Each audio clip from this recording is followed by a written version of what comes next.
look really pale.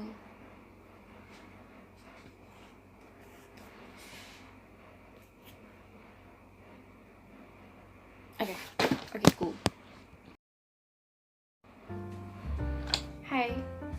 So, this time I want to review a book that I have read called In the Heart of the Sea, written by Nathaniel Philbrick.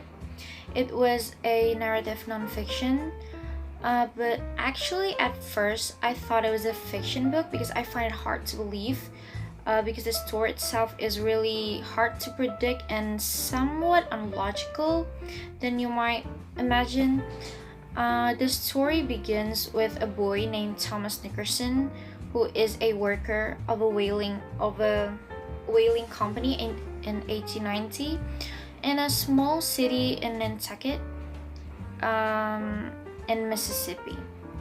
And actually, this book is really great, at least in my point of view, and this book really has a lot of stratification in this, because I mean, I already know the stratification among society already exists back then, but I didn't know that it was that bad, because you can really see the rich and the poor, because this book has a lot, um, either in economy side or in the humanity side, and it's really affecting. This book is really affecting for the community and animal lover community, because back then there's this community that really like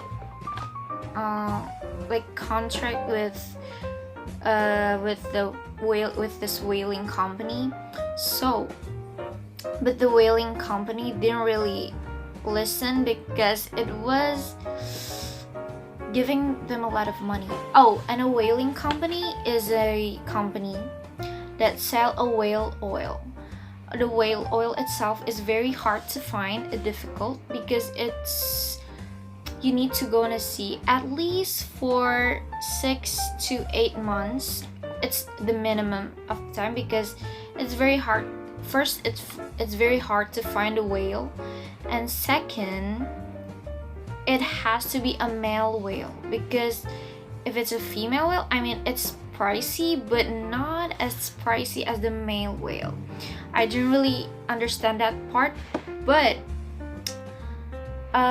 it also tells you a history about the whale oil itself, how the whale oil itself started, how it gets pricey as the time goes by, and yeah.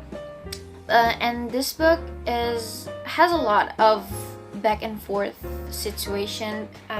If you don't really knew what's going on this book, you can't really understand what's going on, because it's back and forth, because it's a narrative, not the person that in the situation wrote this, but another person who listened to the story.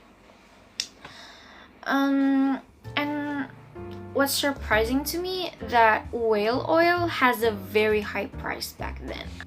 And this book has a lot of anthropological science behind this, and it has a lot of philosophy, it has a lot of life lessons. And what I get from this book is you really don't want to fight with the nature, because you will make the nature mad.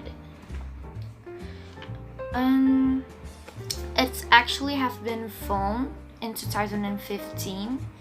It's not a very successful movie, but the book is very successful. Actually, the movie is more dramatic than in the book, because I mean, every movie has a very dramatic side. And what I also like about this book is it has an illustration. Even it has a map of the where is the Nantucket and the boat, like, and the whale that died, and the person who's stranded in here. Oh, I have to tell that the group of men is stranded on an island with no food, no water, no nothing, but they are surrounded with a sea, which is a water.